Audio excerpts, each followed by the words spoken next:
Hello all, and welcome to the 2022 Southeast Collaborative Conference. My name is Cindy Church, and I'll be your host for this session called Discard is Not a Dirty Word, Collection Maintenance in the Public Library. This event is supported through funding from the Library Services and Technology Act through the Institute of Museum and Library Services. Please feel free to ask questions or make comments in the chat or interact with other attendees and the speaker within the Whova app for this presentation. And now I'd like to introduce Melanie Greene. Thanks for being with us. Thank you, Cindy. I'm so thrilled to be here today. My name is Melanie. Let's start off with a quick introduction. My name is Melanie Greene, and here's where you find me. I wanted to put my contact information up if you'd like to chat with me after this webinar. I'm happy to talk further about this discussion. If you'd like to continue the conversation, this is where to find me, my email, phone, and our work address. I work at the Norfolk Public Library in Norfolk, Virginia. Norfolk is a part of the Tidewater Hampton Roads region of Virginia. And Norfolk has a proud 400-year-old history dating back to 1636. We're a port city and home to the world's largest naval base. We have beautiful beaches and a vibrant downtown. The Norfolk Public Library dates back to 1904. We became the first free public library in the state of Virginia. So we are long since past the days of 1-cent fines and 10-day checkouts. But I have been around in the public library land for quite a while now. I started off as a volunteer, like many of you, I'm sure. In middle school and high school, I volunteered with my local public library. And then when I got to college, I got a part-time job helping digitize the collection and shelving materials. And then I decided I would like to pursue this work further and went to graduate school. I started working at the Norfolk Public Library right after graduate school and have been here ever since. I am passionate about public library work, and I'm here today to chat with you about an important aspect of our work. The pandemic has really brought some crazy times for all of us, me included.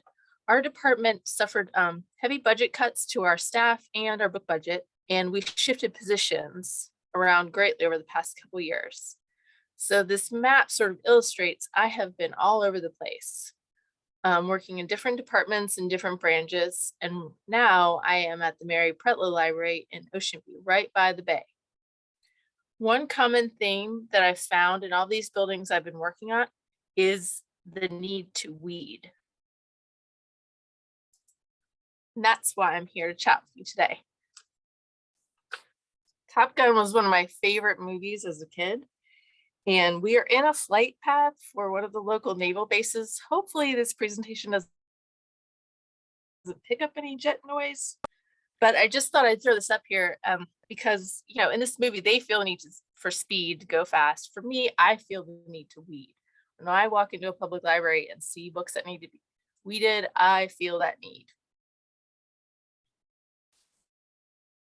This chart is not actually a real chart. I just love fake library statistics, and I wanted to start off this presentation kind of with the light note to illustrate the fact that we all have different feelings about weeding. There's no one wrong or right way to approach this subject. It just has to be done. I wanted to share with you some different types of public library attitudes about weeding in a lighthearted manner. So the first one is the avoider. I have seen people that just really hate dealing with weeding, so they just avoid it altogether. They just would rather pull their hair out than jump into weeding, so they decide to avoid it. The next one is the overwhelmed. There are never enough hours to accomplish all the work that we have to do in public library. We're all juggling endless to-do lists, and sometimes we just never know what the day holds for us when we have complicated reference questions or issues with patrons or technology challenges. And oftentimes we bump collection maintenance and weeding to the bottom of our to-do list. I included this meme because I know that staff turnover is a real challenge to collection maintenance projects. One year, one of the branches I managed, we had 6 or 7 people turn over within the course of a few months due to various reasons: military moves, college graduations, job promotions, all good reasons, but it's really hard to make progress sometimes when you're hiring, training, and just dealing with the day-to-day schedule of your library branches. The next type of library attitude I would call the hoarder. My library never has enough money, so let's just keep all the things that we can fit in here. Public libraries are constantly dealing with our funding challenges and our book budgets, and how are we going to pay for all of the projects and collection needs? Will there be funds to replace things that I decide to weed? Will our funding be the same at next year when the city budgets are approved? I think these worries really abound in public library life, and hoarders just decide not to let things go just in case. The next attitude I've seen is the fire starter.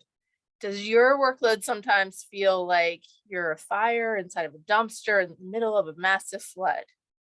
And people will just look at their collection and say, let's just take all of this out and start over. Sort of the Marie Kondo attitude about weeding. Let's just get rid of all of it.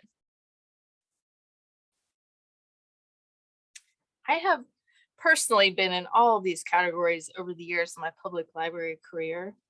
I think the key when you're doing public library collection maintenance work is really to find a happy medium between all these work styles and attitudes. We can't throw away all of the books, DVDs and CDs in our collection, but we certainly can't keep them all. We all have space constraints and budget constraints. We can't attach emotions to the books. Books are inventory. I love the story in books that I read, but if the book itself physically is worn out, it needs to go. And we can't let funding worries lead to inaction. I saved this from a library social media group I'm in years ago, just because I thought it was so relevant as it applies to weeding. Our constant challenge in public libraries is to balance this. We don't want people to freak out that we're weeding and see a bunch of books like, oh, I can't believe you're getting rid of this. But we also don't want them to say, all we have are old musty books that aren't really relevant. So I'm here today to encourage you to get started, no matter where you are in your public library career. If you look around and you see that this work needs to be done, which more than likely it does, I encourage you to do these 3 steps: analyze, decide, and take action. So one of the tools that is available to you, if your library has purchased it, we had this for several years with my public library, is Collection HQ. And it is a great software tool. As you can see from their main page, they're in over 8,000 public libraries now worldwide. But this software will run really detailed reports for you. It will tell you what items in your branches are dead, what items are dead on arrival. It will tell you which items it suggests you transfer to other library branches in your system. It will run reports and tell you your most popular authors, your most popular genres. It will dig down and tell you your turnover rates for all different types of your collections. If you have the funding, I would certainly encourage you to check out Collection HQ. I am a big fan. This is an example of an old report at one of the branches I've managed along the way. And you can see it gives you a nice visual of the items that were added into the collection. I think these are DVDs and audiobooks specifically. And it will tell you how many times it's circulated, if it's had 0 circulations or just 1. And I found these reports to be really helpful in weeding and also figuring out what we needed to order and what we should be displaying to try and get these items to move. If you don't have Collection HQ, I'm sure that whatever circulation software your public library utilizes can help you run reports. I would say embrace reports. Make them your work best friend. Use them to dig deep into your collection and analyze how many times have your items circulated? When were they last used?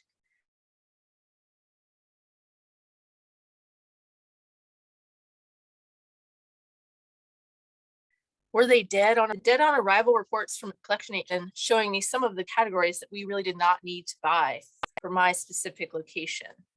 I love cowboy picture books, for example, but they were not popular with my patrons. So I stopped buying them and let other branches where they did move buy them.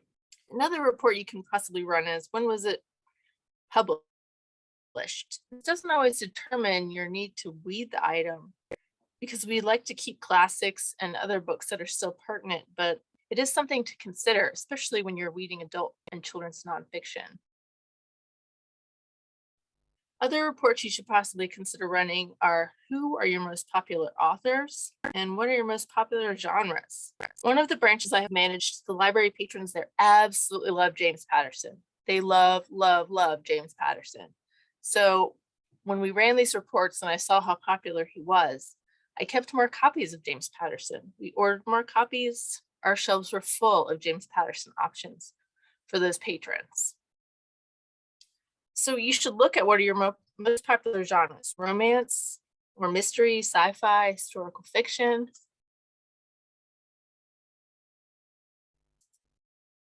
And make sure that you can name them. One of the branches that I've managed, Nicholas Sparks, was extremely popular. Romance is still a huge market in the publishing industry, and it's more than likely reflected in your circulation and on your public library shelves as well. Are you basing your purchasing decisions on circulation data? Because I think that discards and acquisitions really do work together for maximum circulation for our public library branches. One of the things I would encourage you to do is to get nosy like Barnes & Noble. They run a lot of polls and studies. They like to track their customers. And one of these stories says what they predict their particular shoppers will be buying this summer. So they think that people are going to buy mysteries and history, fantasy, and sci-fi.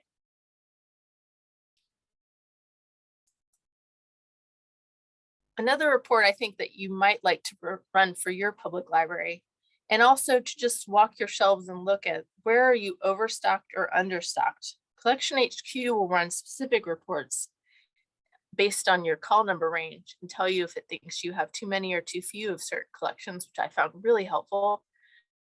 You can also possibly run these reports just from your search system as well. I think two areas in adult nonfiction that are sometimes hard for us to weed and maintain specifically are cookbooks and history, because so many cookbooks are put out every year and they're always popular with our patrons.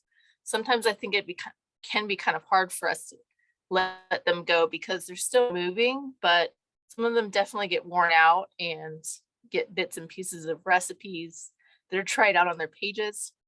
And the same thing with your history books. I would make sure that you're covering all the subjects, but not completely covering all of your shelves. So let's talk about some reasons why you should prioritize collection maintenance. 1, first impressions really do matter in retail, and we're in the business of selling books. We're not specifically selling them, we just want to check them out and see them move and get used in our communities. These pictures are not public library related, but I thought they really did the best job of illustrating my point. When you walk into a space and you're shoe shopping, you would never want to actually try on shoes in that store with those Nike boxes just strewn everywhere, or the shoes from the display on the floor and not actually on the wall. Or what we've seen recently with the pandemic, when we walk into a store and the shelves are completely empty. It's not the best first impression for any retail space. I'm a huge Malcolm Gladwell fan, and I absolutely agree with him that people make snap decisions We live in such an age of information overload that people will walk in and instantly judge our library. So I would encourage you to turn a critical eye to your space. What does your collection look like? What do your physical shelves look like? Are you giving off a great first impression? The Crew Training Manual for Collection Maintenance that I will reference later in this at the very end recommends that your shelves shouldn't be more than 85% full. Ideally, they recommend 75%, but I used 2 pictures from my current location to demonstrate the point that when your shelves are too full, it can be hard for the patrons to reach the books at the very top or the bottom. And also it's hard for shelving. And sometimes I think it hides the new books because we have so many books on the shelves. Sometimes organization and order can be tricky in busy public library branches. I included 2 photos from years ago from another library I managed that show that the importance of us walking through the floor and looking at how things are shelved. The photo on the right was done by a shelver who thought he was being helpful by keeping all of the authors together and separating them by their last name instead of balancing the shelves. So really that was a matter of training, but also a matter of the staff catching that. And oftentimes patrons will pull out books and then not be able to fit them back in the shelves when they're packed too tight.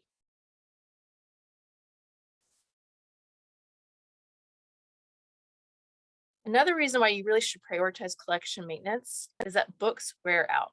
It is a known fact among all of us that kids are just hard on books. This Poor Pumpkin board book is from one of the branches I managed last year, and it was just beyond worn out. The cover was taped together, the binding was falling apart. This book just needed to go. It had been well loved by many toddlers and families. I hope that your board book collection does not look like these poor books.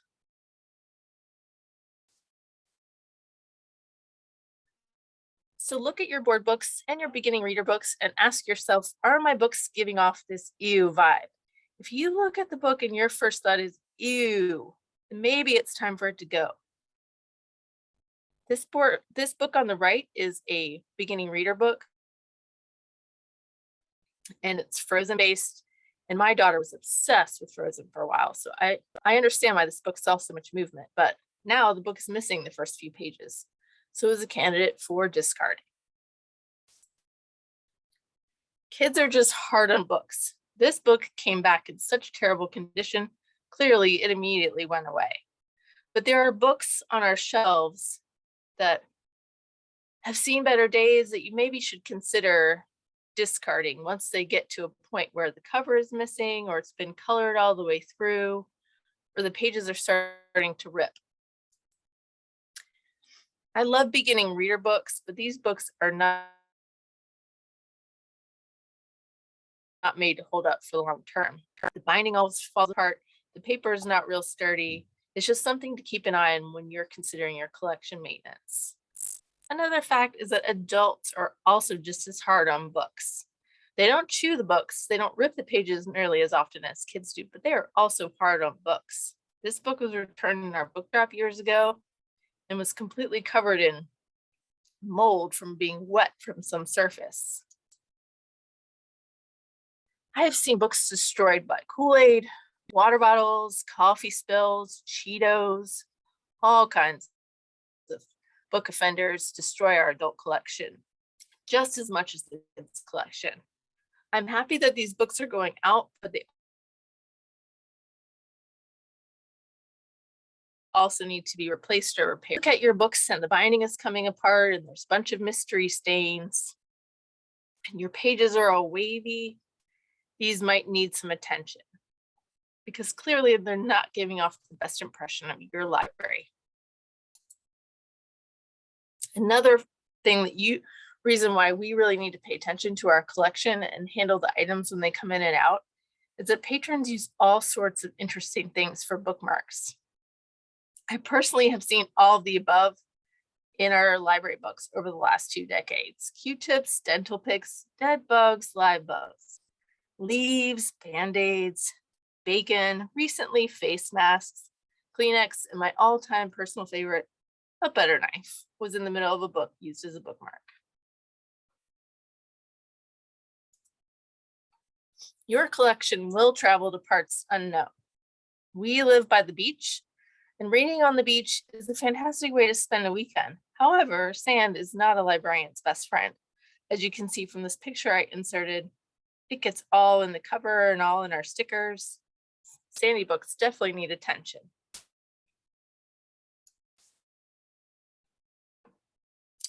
We also have many books that animals unfortunately get to chew on. This book on the right is a Bindi wildlife book, which I thought was kind of funny that a librarian put them in. That's circulated widely. I'm sure you all have seen this picture before, but it just cracks me up that it's a puppy training book that's chewed to bits by a puppy. So damage is not the only reason you should consider discarding when you're working with your collection. Some books should really not live in the public library forever. We need to be updating and making sure that our collection is fresh and relevant. Science experiment books for kids really get dated pretty quickly. You can tell by these pictures and the photos in all the books that they are out of date. This photo on the left is of snappy, jazzy jewelry. And I think this book was put out when I was a kid because I had that kind of crazy plastic jewelry, which means it really shouldn't be on your shelf anymore. It's dated.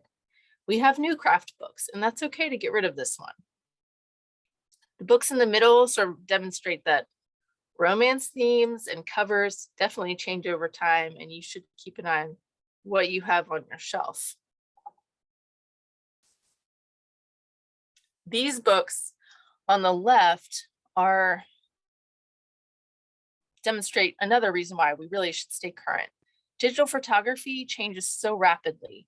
Just think about how many times we've changed phones in the past decade and how the technology has changed so rapidly. We really don't want to have out-of-date technology books for kids on our shelves. This Glamour Girls book, the women on the cover were teens at the time and are now having children. So that's not the most up-to-date makeup for teen girls at this point. The books on the right demonstrate that our craft books sometimes can also be really dated. When you're looking at your craft books that are related to certain cultural groups, you really need to make sure that they're reflective of our current focus on diversity, equity, and inclusion. Are our craft books really reflecting the communities properly and historically accurately now?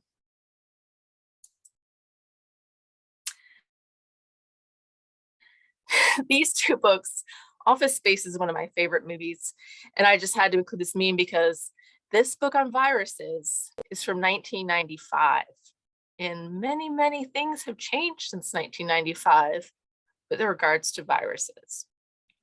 This poor bookkeeping book really was just destroyed. It was well loved and is definitely out of date now. These types of books should not be on your shelves. Collection maintenance for print materials is important. Also, keeping up with your audio-visual collection is just as vital. No one wants an incomplete DVD set or audiobook. These two notes were sent to me from new staff that really didn't understand that concept yet, and were wondering if someone wanted a 2-disc out of a 3-disc set. No one wants a 2-disc out of a 3-disc audiobook. We want to listen to the whole story. The same thing applies to TV series. If you have TV series that are incomplete or have bad spots, they need to be pulled out of your collection and repaired or replaced. One machine that we've added into our work is a disc cleaner. And if you don't have one, I would definitely recommend you look into it and see if you can purchase one, because it really does help bring some discs back to life in your collection. An example of this is that when my daughter was young, we tried to watch the movie Shrek I personally borrowed 3 different copies of Shrek from different libraries, and none of them worked. I finally just gave up after the 3rd attempt. But kids' DVDs are just handled so much by kids that they get scratched and they just don't play. So, and oftentimes patrons don't tell us because they're worried that they're going to be billed for a disc that was already damaged at checkout. So definitely look at the back of your discs when they're coming in and out. Test them out, see if they play. This is a good project for volunteers if you have volunteer help or summer student workers to keep up with your audiovisual collection. What are some of the benefits of doing this collection maintenance work? When you're weeding out the old outdated materials or damaged items, it really allows your quality items to stand out. Analyzing your collection helps you fill holes, and it helps you stay on top of what your library users really want and need currently. So I showed you some old cookbooks in one of the earlier slides. These are 3 of our new cookbooks that are on the shelves. And sometimes I think when we don't get rid of the old stuff, these really do get buried. Do I think that these books will live forever in the public library? No. 5 years from now, I'm sure that we won't want the unofficial Game of Thrones cookbook because people won't be into the show anymore. But right now, it's definitely a popular item. Jamie Oliver has lots of cookbooks, and I'm sure a few years from now, he'll have a new one that we'll want to replace this one with. So these are current books that we've just recently added to our collection, and you can see how much the covers look so differently and the collection is so much fresher. Another question to ask yourself when you're working on collection maintenance is your collection reflecting our greater diversity in publishing? We want all of our patrons to see themselves in our collection. These are books that we recently pulled for African American History Month.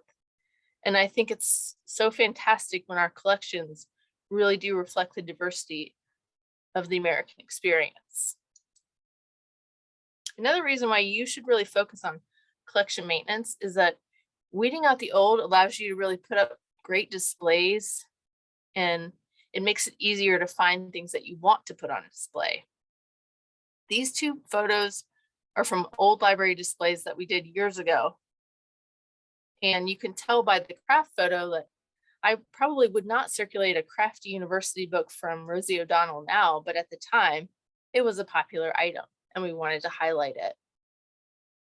When you're doing sports-related displays, it's important that you have books on players that are current and the kids know their names and know the players. When you're on top of your collection, you're also able to easily pull items for promotions and displays. Several years ago, we did Buzz Lightyear for National Library Card Sign-Up Month. So we were able to pull some of our Toy Story related items and have this promotional display. We also, at one of the branches I managed, hosted frequent Lego Club programs. So we really focused on making sure our collection had lots of Lego related fiction and nonfiction titles. We also hosted programs for Money Smart Week. So we frequently weeded out our financial related books to make sure that they were current and what the patrons wanted. One of the branches I managed last year, we did a display to highlight our LGBT community. And we pulled in all sorts of different books that might interest patrons related to topics of that. And another branch that I managed, we had a very strong military related community. So we frequently pulled books that might interest those families. So you've weeded out a bunch of books now from your collection that are no longer relevant, that are outdated, that you don't realize they're not the most popular anymore. What do you do with them? So I've included some suggestions. You can use them in the book sale. You can recycle them. We've started participating in the Sustainable Shelves program with Baker and Taylor. And I think it's fantastic that they're helping libraries remove collection items in a responsible fashion and recycle them. Another thing you can do is maybe make your old books into displays.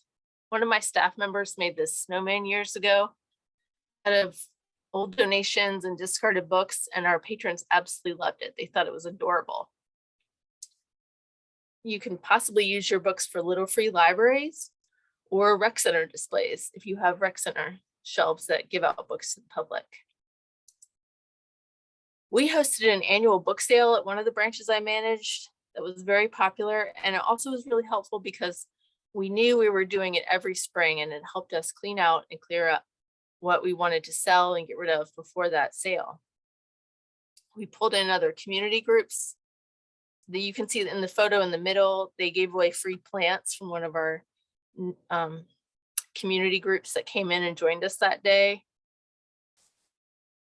Some other options you might want to consider for items that you've removed from your collection are companies that will sell them: Thrifty Books, Better World Books, Discover Books, or possibly you can pass these books along to nursing homes or local shelters. Goodwill, Salvation Army often pick up.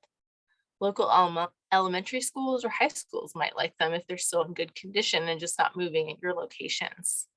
We've also gifted books to prison and jail libraries as well. Something else you can maybe consider is to make art with your old discarded books. I found some great photos to illustrate how creative people are with discarded books. I love this display in a bookstore that was painted on the spines by a local artist of James Baldwin, and also shoes that were made from old comic books.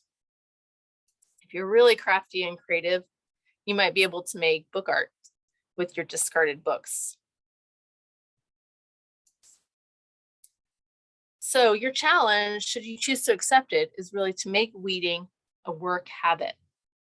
I read the book Atomic Habits recently by James Clear, and if you haven't read it yet, I would really encourage you to do it because he really talks about the fact that you might not think it's making a huge difference to commit to a habit a little bit every day, but over time it really does. So I would encourage you to maybe work on your collection a little bit every day and see the difference. Or if that's not really feasible, find times and methods that work for you. Do you have a slow season? Oftentimes over winter holidays, we find it's slower for circulation, so we can work on other collection projects. Maybe you like to start these things off at the beginning of your work week and just jump right in, or at the end of the month. I would just figure out what the best time is that works for you. I would also encourage you to figure out, what can you delegate? Can you give certain lists of items to pull to other staff, or can you use volunteers to help you accomplish these projects? I will say in my experience that not all public library staff really love doing reading. Sometimes it can be a challenge to get buy-in from your coworkers because they might be in the hoarding camp, or they might just not see the point. They might want to keep all of the cookbooks forever. I included this Dilbert comic because I just think it's funny, but also sort of highlights that sometimes it feels like not everyone is engaged in whatever projects we're working on. We really should try and seek feedback from our coworkers and make changes to the collection that really are beneficial for everyone. So if they're not maybe on board, maybe if you are just new to a public library system and you see a whole bunch of things that you really think should be weeded, I would encourage you to maybe take it slow and start in one area of the collection, and you can see the difference it makes, and staff can see the difference that it makes. And that's always helpful when the patrons appreciate a cleaned up space or a cleaned up collection and comment on it, or you see circulation data that shows the importance of this work.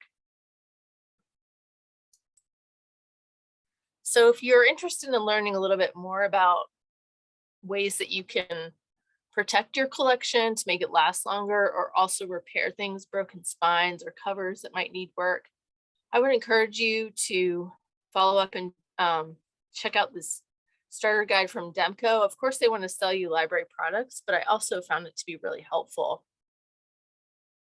There's a website that's called Awful Library Books, which I just think is really amusing, and it's fun to laugh at, but also, to see that you're not alone. All public libraries deal with getting rid of old and outdated items. These are some examples from the Awful Books website, and it just shows you that, we buy books and they are dated. There's a reason that we get rid of them. When you realize, you think, I just bought that and it was actually 10 years ago. Sometimes I think our work lives are so busy that it just goes by in a flash. But we really do not want a book on the shelves that is from the 1996 about video game design, or we really don't want a book called How to Get the Man of Your Dreams Using the Internet.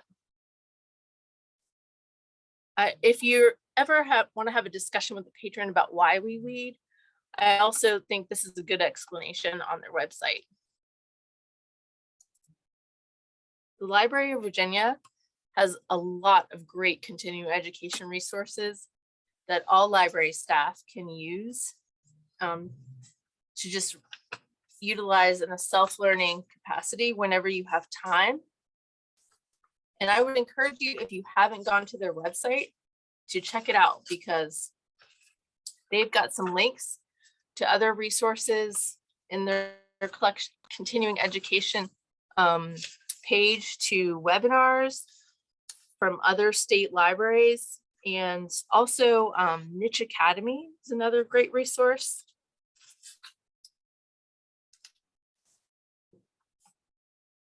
Two of them that are highlighted on there are the Crew Weeding Manual. This was done by the Texas Library Association, and it was last updated in 2012. So the graphics are a little bit out of date, but the content of the material is really still relevant. So if you're new to public library work, or you just want to hear how they would recommend you go about doing collection maintenance and weeding, I would encourage you to check out this manual. Also, there's a collection maintenance training from the Idaho Library, State Library, that's called ABLE, and they have library basics type of training. So you can see it has an hour for collection development basics, an hour and a half of collection development policy, an hour and a half about building a collection. So these things are great resources to use when you have time, or you maybe have staff that aren't as knowledgeable as you are about collection maintenance, and you want to help them with further training. The last quote that I wanted to leave you with is to act as if what you do makes a difference. It does. Sometimes I think that we're so busy with the day in and day out library checkout of public library work that we forget that our work really does make a difference to many people in our community. So collection maintenance work is making a difference. You're providing materials to our patrons when they need them and when they're interested in them. I wanted to end this session with some Q&A time. So let's have a discussion in the chat. I would like to hear, what is your biggest challenge when you're doing this type of library work? Is it people that don't want to weed? Is it that you're worried that you don't have the money to replace things that you weed? Another question I have for you is, what is the most unusual quote unquote bookmark that you found? I just think it's funny and also kind of gross sometimes. What collections are you heavily weeding right now? Are you considering getting rid of all of your physical items on CD and DVD? As we've seen so many online checkouts skyrocket during the pandemic. Are you cutting back on your reference material purchases, or possibly print newspapers and magazines? If you or one of your staff are the ones that do your repair on your collection, I would love to hear what your favorite tools are that you found to help repair and extend the life of your collection. So let's have some discussion in the chat and feedback, and I'm here to chat if you'd like to talk some more about this important subject. Thank you so much for participating in this session, and I'm so glad that you could join us.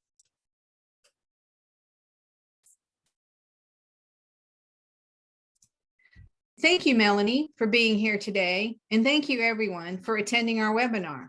If you have any other questions, please feel free to reach out to the speaker or conference host using the Whova app. An evaluation is provided with the conference session resources, and we welcome your feedback about the session and the conference.